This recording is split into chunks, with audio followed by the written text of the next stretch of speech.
The time has come to officially begin the road to the 2016 NFL Draft, and I'm here now to begin a major step in that process that will continue over the next several months leading up to April 28th, 29th, and the 30th, and that will be the 2016 NFL Draft. By taking a look at many of the top prospects that you're going to become very familiar with over the next several months to come. And I plan on doing in the next 3+ months as many individual scouting videos as I possibly can. I'd like to get at least 150 of them done, maybe 200 of them, who knows? But I got to start somewhere, and I'm starting right here, right now. And of course, I'm going to start off with the most important position in the National Football League, and that is the quarterback position. And that ultimately is the position that every NFL draft will get the lion's share of the media attention, and deservedly so. And as a result, I've decided to start there, and I'm going to start off with a prospect that a lot of you probably aren't familiar with. A lot of you, frankly, are probably unaware of. Many of you really don't know much about him, but over the next few months, you need to take the time to familiarize yourself with him. Over the next few months, you will hear a lot more about him. You most certainly will hear a lot more buzz about him. And over the next few months, you will try to determine whether that buzz is well-founded or if it's a bunch of hype. And of course, I am referencing Carson Wentz. Carson Wentz, the 6'6", 230-pound redshirt senior from North Dakota State, surely is flying under the radar of a lot of NFL and NFL draft fans because of the school that he played at, because of the lack of media exposure. But I assure you, this very talented dual-threat quarterback who led his team to a national championship in the 2014 season has the attention of the NFL draft scout community. I assure you, the scouting community is well aware of Carson Wentz and his game, and they are taking note as they should. And some of you may be wondering, what's the big deal? What's all the buzz about? Well, it's time for me to let you know what I think of Carson Wentz and clue you in on what all the fuss is ultimately about. There's a lot about Carson Wentz's game that I really, really like, but there are certain traits that stand out a little bit above the rest that I think bode well for him in terms of his potential success in the future at the NFL level. First and foremost, you got to look at his physical measurables. When we're talking about NFL front offices and their evaluation of the quarterback position, whether they want to admit it or not, they're marks for size. They love size. As they look at guys and say, if they're 6'4", 6'5", 225, 230 pounds, they're able to see over the line of scrimmage better than a shorter quarterback. They're less likely to have balls batted down at the line of scrimmage, and they're potentially more durable. And at the end of the day, when it comes to NFL starting quarterbacks, the most important thing that they can be above all else is to have that ability of availability to be counted on week in and week out to start. And when you look at Carson Wentz, 6'6", 230 pounds, the ability to make all the required NFL throws comfortably, he has those physical measurables. And it goes just beyond the size itself and the arm strength. You talk about a quarterback that is incredibly athletic and incredibly mobile. If you haven't watched much of him, if you haven't peeped much of his game, go watch some of his games from 2015 and even 2014, and you'll see an incredible athlete, not just at the quarterback position, but an incredible athlete at 6'6", 230 pounds. I mean, this guy can really move. He can make people miss in the open field. He can run over people. He's impressive stuff as an athlete. He truly is. And what I like is how that athleticism also translates to his ability as a quarterback, as a passer.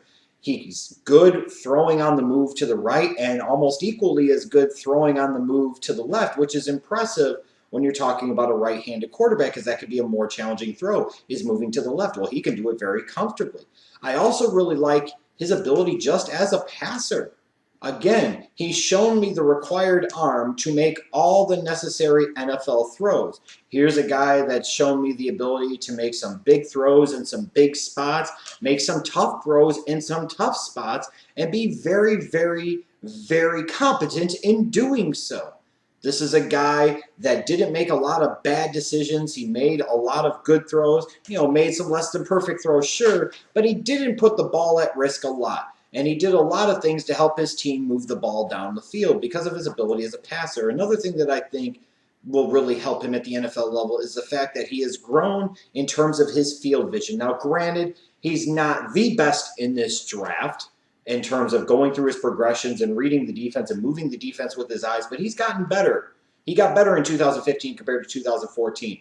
He's not going to be one of those run, one read and throw or run quarterbacks at the NFL level a la Colin Kaepernick. This is a guy that can at least move his eyes somewhat and move the defense as a result, and that's going to be a critical skill for him in order to help attain his comfort level at the NFL level. I also really like his intangibles. This is a guy who's been a part of a winning system at North Dakota State. You could say smaller level or not, doesn't matter. Still been a part of a really quality program there.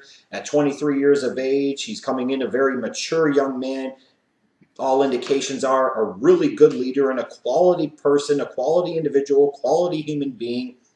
And when you look at it too, though, when you talk about intangibles, not only off the field and in the locker room, but on the field as well, he's got them. He's shown that ability to bring his team back late in games. He's shown that ability to make big-time throws and big-time plays and big-time games and big-time situations. He made some huge plays in the playoffs last year that led his team to a 4th straight national championship. Now, this is a guy that's been a winner. This is a guy that's been a part of a winning system. And this is a guy that's shown himself to be a champion when it's needed the most. He has the ability to pick a team up, take them on his back, and take them where they need to go. And that's one of the biggest things that really impresses me about this kid as much as anything else are those intangibles. And now, yes, while you can sense that there's a big Carson Wentz love fest coming from this guy, I will admit that he's not a perfect prospect. And I do have some concerns and some big question marks about him that will need to be addressed and need to be improved upon in order for him to successfully transition to the NFL level. I look at ball security. Now, he's a guy that doesn't throw a lot of interceptions, and some may attribute that to the level of competition, but I attribute that in general to relatively sound decision-making and not doing a lot of ridiculous things with the ball. But at times, he has some issues with ball security in terms of, while he doesn't fumble a ton, sometimes he could try to do too much with the ball in his hands, in particular as a runner, and he could put the ball at risk, and he could put the ball on the ground. And even if it only happens once a game, you know, that's that once a game that could be a game changer. And that's something that he's going to have to work at. He's going to have to more consistently protect the ball. There are a couple times I saw him fumble snaps from the center, whether he was under center or in the shotgun. And sometimes I think that might be from a lack of focus and a lack of attention to detail. And that's something that's going to have to be tightened up at the NFL level. In order to be a big-time NFL quarterback, you got to be able to execute the snap correctly. I'm just saying. A ball placement is something that concerns me a little bit with Carson Wentz. When I talked about his passing ability as a strength, I think he is a really good thrower of the football, a really good passer. And he gets the ball in an area where his receivers can make plays on it and catch it. But sometimes his placement of the ball leaves a little bit to be desired. And what I mean is if he's trying to throw to a receiver in stride, he'll do a good job of throwing to a spot and throwing them open. But instead of hitting them in stride where their hands are outstretched, sometimes they have to come into their body or come behind their body or go above like this, and it can slow their momentum. Sometimes when you make those type of throws at the college level, you can get away with it, but at the NFL level, not so much. So there are times where he's going to be throwing into tight windows, especially in a zone, and sometimes in man-to-man coverage, where that ball placement is going to be critical. Now, if you get big, tall receivers with long wingspans, they can make up for some of those deficiencies in ball placement, but not all of them. And he's going to have to improve on that area of his accuracy in terms of where he needs to hit the receiver in terms of the optimal positioning.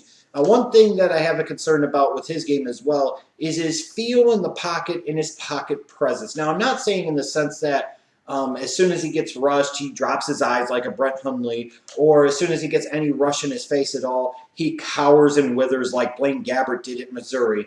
But in general, I look at him, and at times he seems a little unsure of himself and a little uncomfortable in the pocket. And you can see this in particular when he does face some type of rush. Instead of at times using that athleticism and natural mobility to be able to shift left or right within the pocket or step up or step back within the pocket, too often he breaks out of the pocket and he breaks down his protection by immediately defaulting to one of his big strengths, which is his mobility and athleticism. And that could be a bad thing at the NFL level. And in particular, at times you'll go and watch the film of Wentz over the past 2 years, and you'll see him spin and turn his back to the defense in order to move in one direction or the other. And that's not a good thing from a quarterback's perspective because you're taking your eye off of the defense, meaning you have to reset your eyes in order to go through your progressions and try to find a receiver down the field. It's something he's going to have to work on. Now, there will always be questions about his level of competition considering he didn't play at the major bowl level. He played at little old North Dakota State. And some of those concerns about level of competition are legitimate, but I point to quarterbacks like Joe Flacco, who played at the end of his college career at Delaware, who's won a Super Bowl. I look at a guy like Phil Simms, who played at Morehead State all those years back. He won a Super Bowl as a starting quarterback and was on another Super Bowl winning team where Jeff Hostetler was the starting quarterback in the Super Bowl. I look back to Steve McNair, who was the third overall pick in the '95 draft from Alcorn State. There is precedent there for quarterbacks from smaller schools being able to adjust to the NFL level. But one concern I think that a lot of teams are going to have about Wentz is with the injury he suffered to his throwing wrist halfway through his senior season. It wasn't to his non-throwing wrist, it was to his throwing wrist.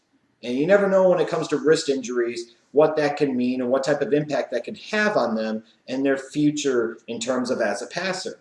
And one of the most important things for Carson Wentz when it comes to this whole draft process is going to be the medicals and how his wrist tests out and what they see on the x-rays with the wrist and how he's able to show his wrist has healed through his workouts and what have you. Because a lot of teams are going to be looking for reasons to knock the guy down their board.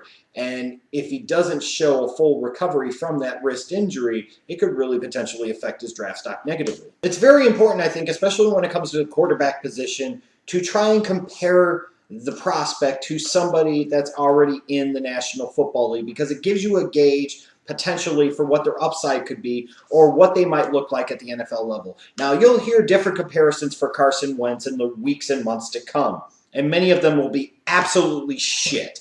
You'll hear comparisons to Joe Flacco because Joe Flacco is 6'6" and he played at Delaware, and that's about where the comparisons stop. That comparison is ridiculous. You'll hear a Blake Bortles comparison because Blake Bortles himself didn't exactly come from a power school, but still he played at the traditional Division I level, if you will. But Carson Wentz is bigger than Blake Bortles, has more athleticism than Blake Bortles, and his arm is most certainly stronger than Blake Bortles.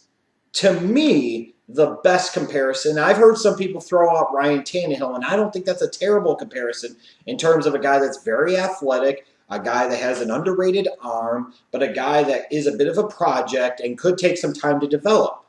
That's not a terrible comparison. You'll probably get that comparison a lot. But the guy that Carson Wentz reminds me the most of on film is Marcus Mariota, who we remember was the number 2 overall pick by the Tennessee Titans in the 2015 NFL Draft.